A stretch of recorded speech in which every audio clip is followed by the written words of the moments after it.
Hello, this is Cynthia Sue Larson with realityshifters.com talking with you today about the new earth is arriving now.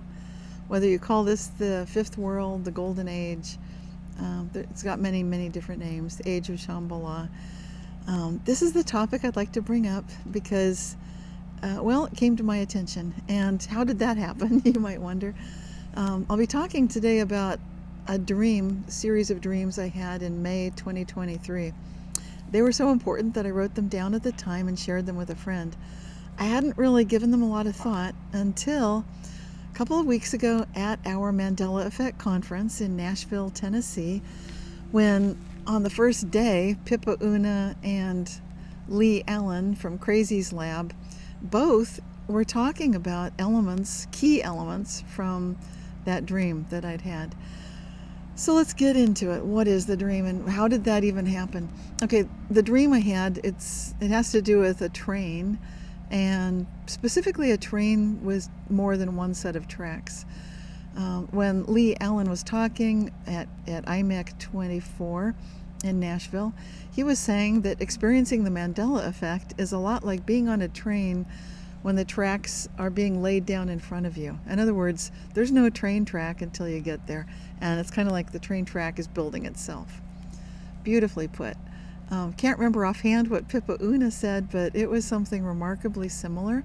She'd also had the symbolism of the significance of the train, and then I'll bring up my train dream. But before I do that, I want to mention what I was thinking about before I had the train dream to begin with.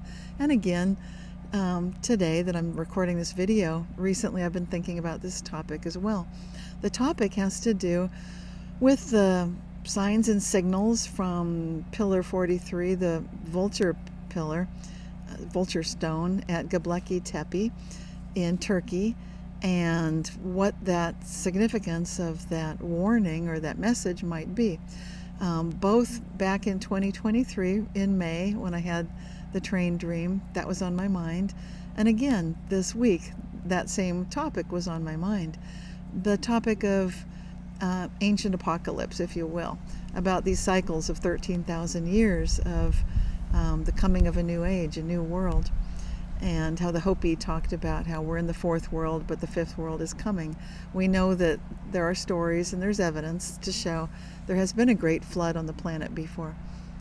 What's interesting now, and this is where I want to get into the dream and the significance of it and how it ties in with the Mandela Effect and why Lee is bringing it up perhaps and why it's important to Pippa Oona, and these are both speakers at our conference this year, and myself, is perhaps made evident in the dream itself. So let's take a look at that dream.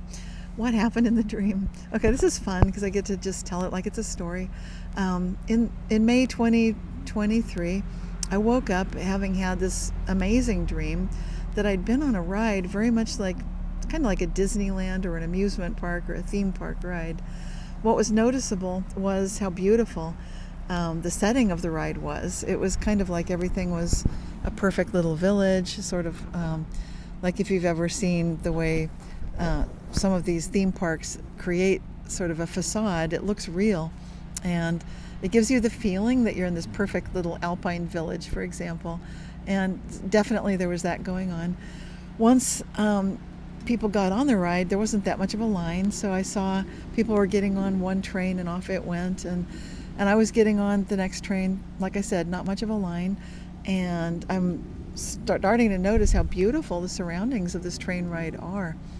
It also struck me that to my third eye inner vision, it seemed like the people that had just taken off on their train ride were going on sort of a typical roller coaster kind of a ride, where the train goes up and down and it's exciting, takes twists and turns, goes for a set length of time, and it returns. That's relevant because that's not what happened on the train that I took. So the train that I took, I noticed it started the same. It started like I'm on the same set of tracks. It looked the same. The split that I'm observing is to my third eye inner vision, that this is actually a little bit different. And then there was a continuing evidence on the ride that it was different, because what I saw on the ride was anytime I was struck in my just a heartfelt feeling of how beautiful a scene might be, or how beautiful the scenery was. Just wishing in my heart, I wish I could just stop and get out and explore this little diorama, this panorama, these village scenes of beautiful homes and beautiful wildlife and countryside. Then on that train that I was on, the train would stop, and it was okay to get off the train to go walk inside those houses. Things that I thought, well, this is just a facade, it's just fake for the ride. Nothing was fake. If I opened the front door, it's like the whole house was real. If I went into the kitchen, which now there's a kitchen, and I opened the refrigerator, I wasn't expecting there'd be anything in there. Now whatever I'm thinking of is there. There were some friends of mine that had apparently already gotten off on a previous train, or maybe further up on my train, and I recognized them, and it seemed like they were just taking this like a vacation. Like, well, we're just going to hang out here for the week, and serving picnic meal to the children. I was amazed and so happy to be able to really experience the ride in its fullness and get to experience all the joys of basically instant manifestation is what it was. And then whenever we felt like, okay, I've had enough time here, I'd get back on the train, it would go a little ways, and I'd think, oh, this is gorgeous. And I'm seeing crystal blue waters of a creek flowing along the hillsides, and everything's so beautiful. Again, the train stops if it's that beautiful that I need to experience that, and I can get off and walk around, visit with friends, hang out there as long as I like, and then get back on the train. What's interesting here, lots of things are interesting, but the train that I'm on is obviously stop wherever you want, instantly manifest whatever you want based on whatever I happen to be imagining. It seems like it's co-creating that with me. The train returns to the station like a regular ride, and apparently it was the same length of time as if I'd gone on that roller coaster, although I did not get the train that went on that roller coaster. My train, that path looked like it kind of went off to the right. My path stayed sort of to the left, but like I said, it was an inner path, not really necessarily that observable. And then I didn't think much more about this dream back in May 2023. But I want to say there was another part of the dream, because it had many parts. In one of those beautiful little escapades and adventures and vacations off this fun train, I'd been swimming in a pool for some reason. I wanted to go swimming, and I saw there was a dime at the bottom of the pool. Dimes to me are significant both in dreams and waking life. To me, it seemed like if it just shows up out of nowhere like that one did, it seems like a sign of God, of divinity. And so I went to the bottom of the pool in the dream, found it, and brought it back. That was just one of the many little vignettes in that beautiful, fun little vacation of a dream. Now back to real life in May 2023. It's waking life, and I'm walking out my front door along my front path, and I'd walked back and forth for some reason several times, and I was looking where I'm stepping. I'm not ignoring the ground at all, but on one of these excursions, maybe the third time I'd walked that way, I saw on the ground in front of me something that had shown up in that dream, and it was the dime. This is a picture that I took in 2023, and you can see that's the dime in my hand. And at that point I realized that dream it felt like it was a true dream. It felt like after I woke up from the train dream, it was showing me something.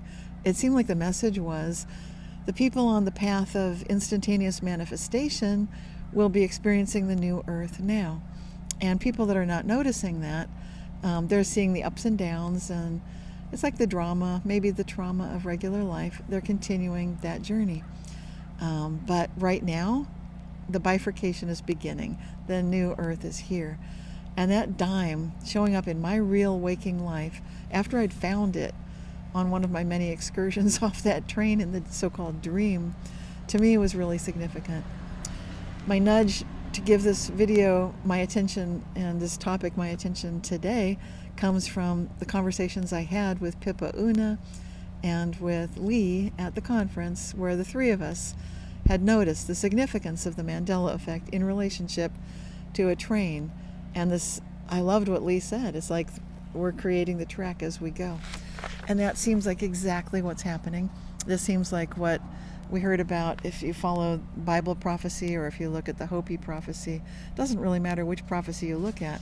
They're all seemingly pointing the same way that, and this is a direct answer to my question about Göbekli Tepe and the vulture stone and this, what about the warning? What about danger coming from the sky?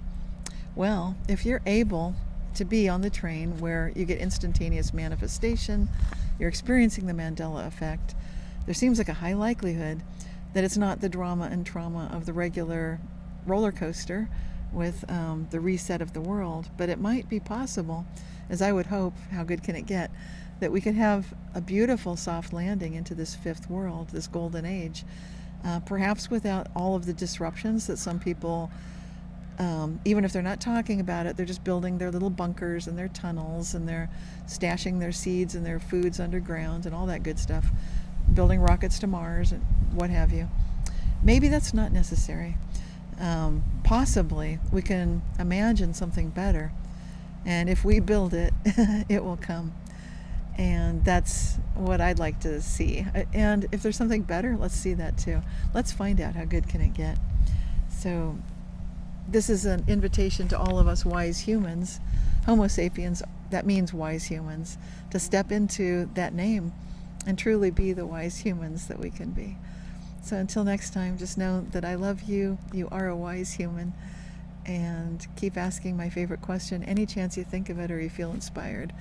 How good can it get? Take care.